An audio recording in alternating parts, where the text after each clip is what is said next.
This is The Run Through. I'm Chloe Mal, and today I am joined by Vogue's living editor, Liam Hess, and fashion news editor, Jose Crialas Unzueta. Liam, do people ever make a joke like, you're really living? People are confused as to what living entails. It makes it sound like either all of the other editors have died or and I'm the last one Vogue's living editor, that's kind of fabulous. Well, it's not as good as Elise being the senior living. She's in charge of retirement communities. I make that joke like once every 6 months on the podcast. She loves it. Anywho. Good morning, angels. Liam, Hello. It was just announced that Bella Ramsey, the British actor, is British Vogue's cover star, and you and Chioma got to talk to them all about it. Tell me everything. We did get to speak to them. I should probably start by saying that I had nothing to do with this cover. This was a British Vogue production. But you're a fan.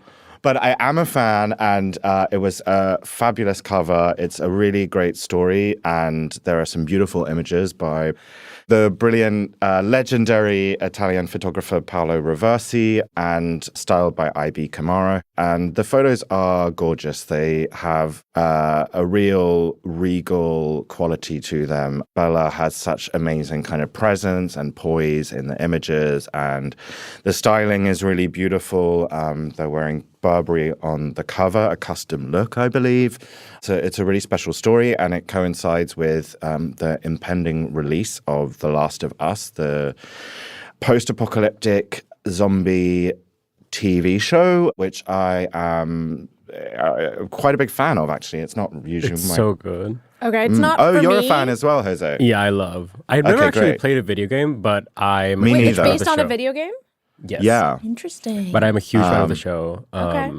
My only cultural connection to the show is that I feel like Pedro Pascal and Bella Ramsey both had great red carpet looks around it. No, they looked amazing, and they have amazing like co-star chemistry in the show. They're really like a very great duo. So I'm super excited for the season.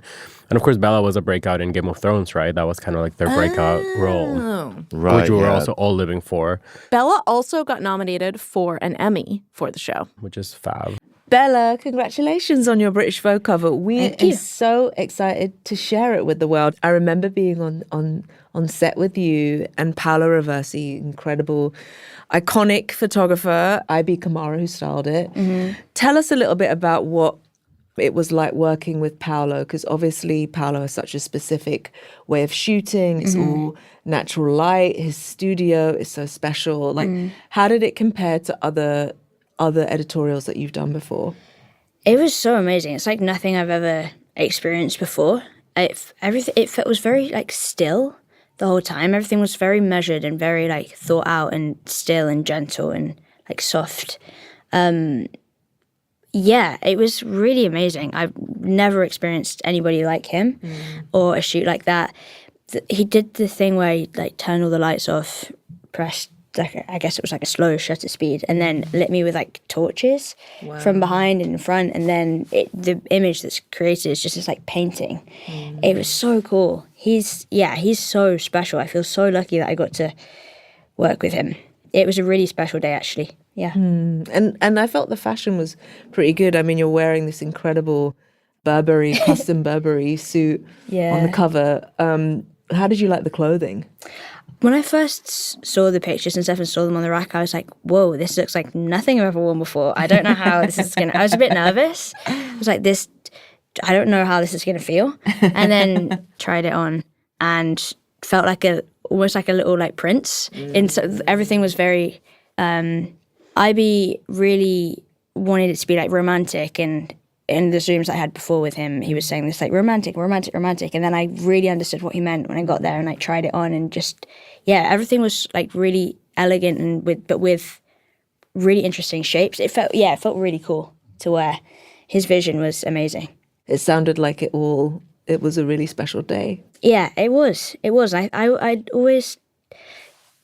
It's not really nervous in lead-ups to shoots, but I like never really want to do them, no matter what it is. I'm like, it feels quite uncomfortable, the whole lead-up. But then the actual day was absolutely incredible, and just I was taken care of so well, and everyone was it was one of the most like creative days I think ever, and to be like sort of the canvas for everyone's creativity was so special and such an honor. Thanks for having me. Oh my goodness, that's so lovely to hear. It's just really, really honored to have you. When you're doing a shoot like that, do you step onto set as Bella, or do you build a character in your mind and approach it with the mentality of that character wearing all of these fabulous clothes? I definitely step on as Bella, because the connections that I make and stuff on the day, I want them to feel genuine and like they're me, and these connections that I'm making with people like Paolo are like, yeah, just genuine and real. So I'm definitely Bella, but there's an element of when we're actually like taking the photos and in the outfits, then there's sort of this character sort of just naturally comes out of depending on the outfit. So like costume in film is such an important thing. It can really like change the game and just change like posture and stance, and this like princely vibe definitely came out. There were certain ones that felt very deep the whole day, and all of the photos and the way that Paolo worked and the way that we worked together. Doesn't use any lighting. Wow. Yeah, It's all natural light, just angled towards the windows. It was quite fascinating watching. it's amazing. I guess work. that's how they have that beautiful texture to them, all of the images, right? Yeah, and in his studio that he's had for like 30 years in Paris. Oh, really? So cool. Yes, the space is amazing. Yeah. Yeah, it was really special. There was also an element of like me and Paolo. I don't speak, I wish that I did, any like French or Italian really, which were like his main languages. So we chatted a bit, but I feel like most of our communication wasn't verbal, which was really special to have that with someone like him. I think we definitely just like felt each other and each other's presence in the room. And then it was almost like this silent dance. It was, really, he's really amazing. What a legend. And obviously, I have to ask about The Last of Us, because I am personally a very invested viewer, and I'm very excited about season 2. I was lucky enough to watch the first episode, and it's out on April 13th, which is very exciting. Take me back to the beginning of your relationship with Ellie as a character, because obviously she's a very intense character, very dialed in, and your performance in season 1 earned you an Emmy nomination. So congratulations. Thank you. And given the character already existed within the world of the video game on which the show is based, how did you go about making Ellie your own? Well, I think my relationship with her definitely started through even in the self-tape. I felt a real connection to her. Like her skin almost was already within me, which was cool to have. That's sometimes, it's really special when that happens with a character where they just feel like a part of you already. And obviously there's this incredible source material of the game. So I watched a bit of that just to get like a feel, I think, for her. I actually ended up watching quite a lot of the gameplay. I didn't play it because I'm not a gamer. Like, I don't know how. Oh, really? Oh, okay. And I've tried since, and I'd spend like way too long in a room that's completely irrelevant in the game, and it just takes me like hours to get through it. But yeah, I mean, she is very different from me in a lot of ways. Her emotions are much closer to the surface. She has a real like sort of like aggression to her and a violence that's definitely just a part of her, not all of her. But that side of her was quite unfamiliar to me. And it was so cool to get to play that and like explore that. It's also weird talking about like a character as if they're not you, because they kind of are. Like I'm playing her, and it's it gets muddled quite easily, which is really fun. I mean, I had a great time. She's a really fun and exciting character to play. Yeah, I can imagine there's that, you feel that overlap between yourself and the character, and especially in season 2, we reconnect with Ellie 5 years later, and you were filming it 3 years after filming the first season. And I mean, obviously the character has changed during that time. How did you change during that time? Were there parallels between the way that Ellie had grown up and you had? Yeah, massively. I mean, I think most of the growing up things happen like during filming is such a way for me to really look back and like almost visually see how much I've grown in the outline of, like, I started in January and finished in August, and over that time so much happened. Like, it's so much easier for me to visualize it in terms of like a season. Sure. So yeah, there were definitely parallels. I mean, I turned 18 during season 1, and was 21 the whole time during season 2. So yeah, there's a bit of a gap. Like, these are formative years for anyone, I feel. So it's really cool to have that preserved in film, TV setting for life. It's kind of cool. Were there any choices that you made to age your character? I think trying to lean into her sort of almost adopting like a more of a Joel role.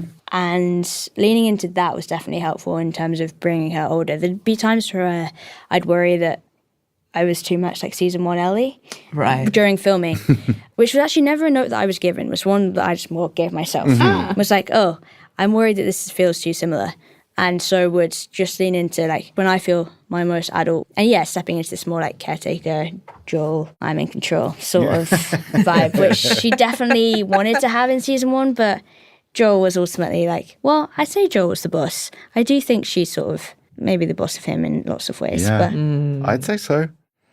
Obviously, the first season was a huge hit, and there's lots of amazing new actors in the show this time. I personally was very excited to see the iconic Catherine O'Hara make an appearance in episode 1. But also Kaitlyn Dever is joining the show playing Abby. And I know that was a really important casting decision for fans of the game. And I mean, can you tell us a little bit about her character? And also, was there any advice that you were able to give her in terms of like taking on a character that fans are so invested in? Because this show has a very loyal fan base. Yes.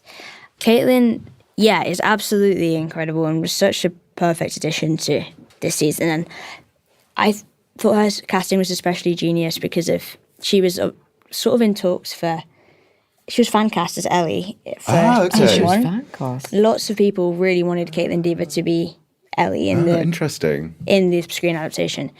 But she was already like in her mid 20s, I think. It was the age just didn't quite work out. So it was really cool for her to come and be Abby in this. I just thought it was so clever. Yeah. And she's perfect for it. Just really embodies like the like darkness and depth of Abby. And in terms of joining a show with like a very loyal fan base, with all the new cast members, just tried to be like, it's fine, like you're here for a reason, like you got casted in it, so you're right for it, and you're here, and like it doesn't matter what anyone says or thinks, like it's going to be loud, and there's going to be a lot of opinions, but they're not for you to like look at and digest. Like just know that you're here and doing a good job, and like here if you want to talk about any of it, because it's hard. Like it is hard because you can't help but of course you look to see what people think. It's just human nature. Of course you like do a little Google, and when the results of that Google search aren't very positive, and sometimes it can be hard. And so I think I've really stopped doing that now for the most part, which is good. But I think you sort of have to do it to start with, and then once you've done it once. Like for season 1, now for season 2, I'm like, nah, I'm good. Don't need to do that anymore. Yeah, no. It's a bit like Ellie again. In season 1, she's the rookie, and in season 2, she's, you're able to take everyone under your wing and give them all of your wisdom that you've acquired. Yeah. Yes, exactly. So your character is really like physically active in the show, and I feel like you're running, jumping, heavily armed. Yeah. Like, how did you prepare for it? Had you ever done a role that was as physically demanding?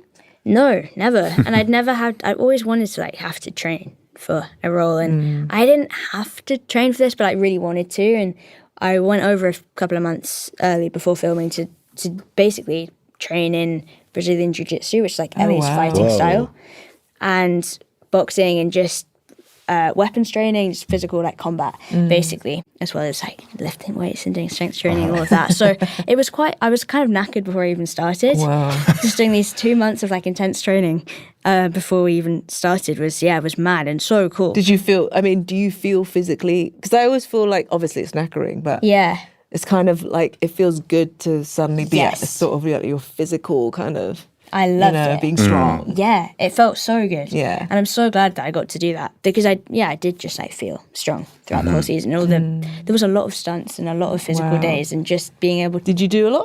Were you doing some of the stunts? Or all of them. Really? Wow. Yeah. All of them that I was allowed to do. There are some that I'm literally not allowed to do because of like insurance-wise. Oh, I see. Okay. If they're a bit too risky. But I had an amazing stunt double called Cassandra, and she did all of the like rehearsals and setups so that I could just do the actual filming of it, so I didn't get too tired. But yeah, it was great. The stunt days were sort of my favorite. And it's amazing. What were some of the stunts that kind of pushed you the most?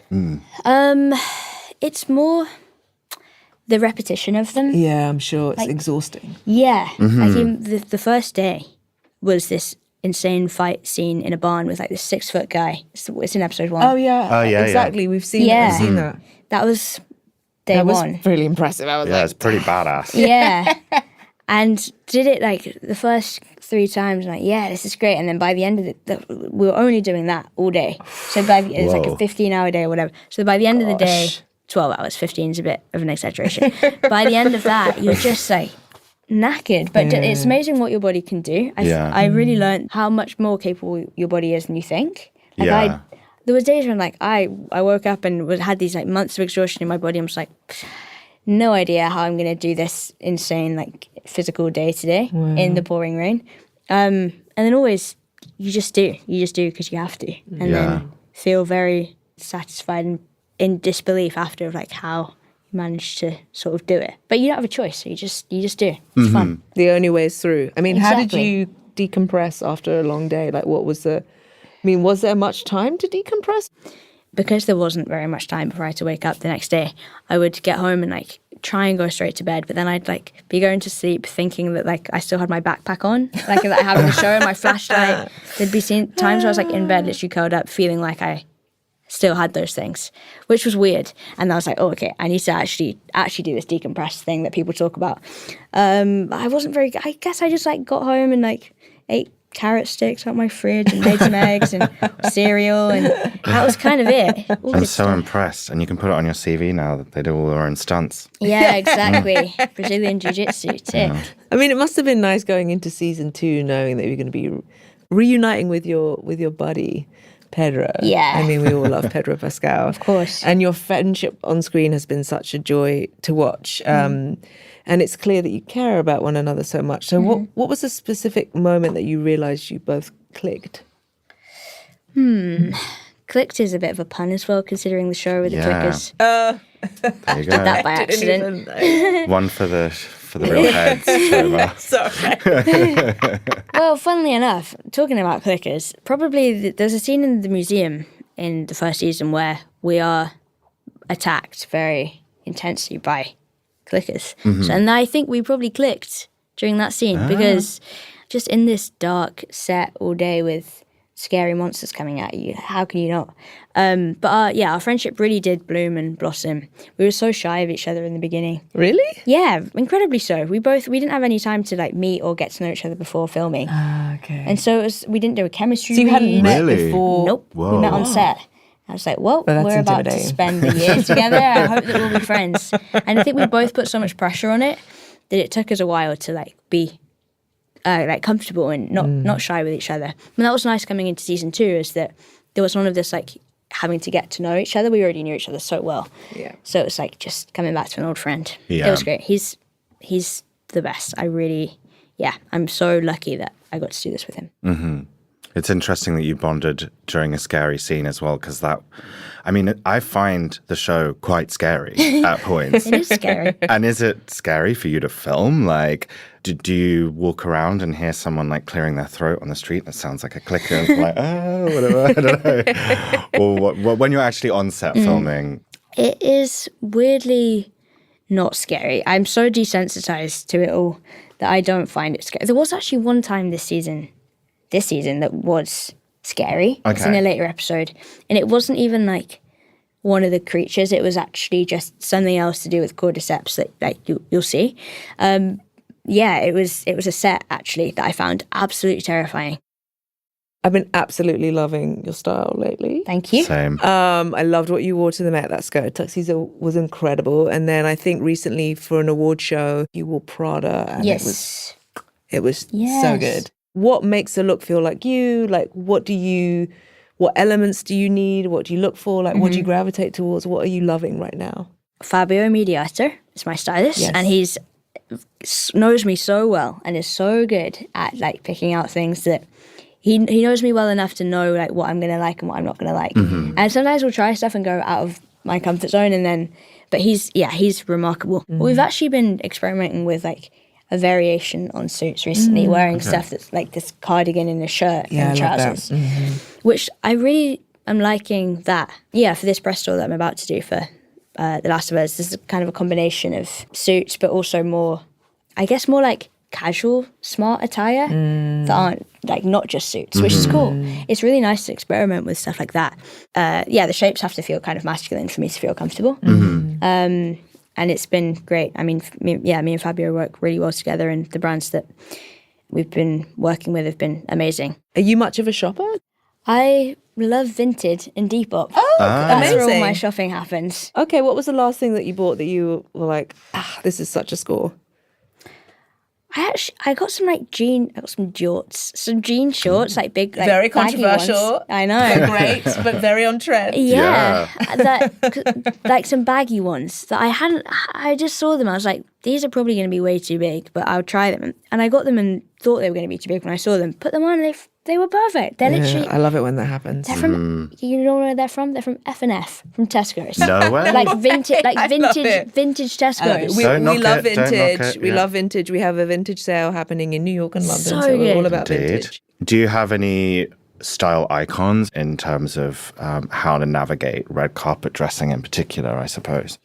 I think the sort of iconic people I have in my head are like Tilda Swinton and Grace Jones. Yeah. Just the coolest. And both Tilda and Grace have a fairly androgynous style. Are there any brands of that ilk who are doing work within that space that you think are especially interesting that people should check out? There's a brand called Tomboy. There's actually two brands called Tomboy. There's like Tomboy X and then Tomboy. Okay. Both of which I think are so cool. And I literally found them because I did a Google search of Tomboy clothing and they came up. And they're really cool. I really enjoy it when clothes, fashion brands have you can choose men, women, or everyone. Yeah. More places should do that.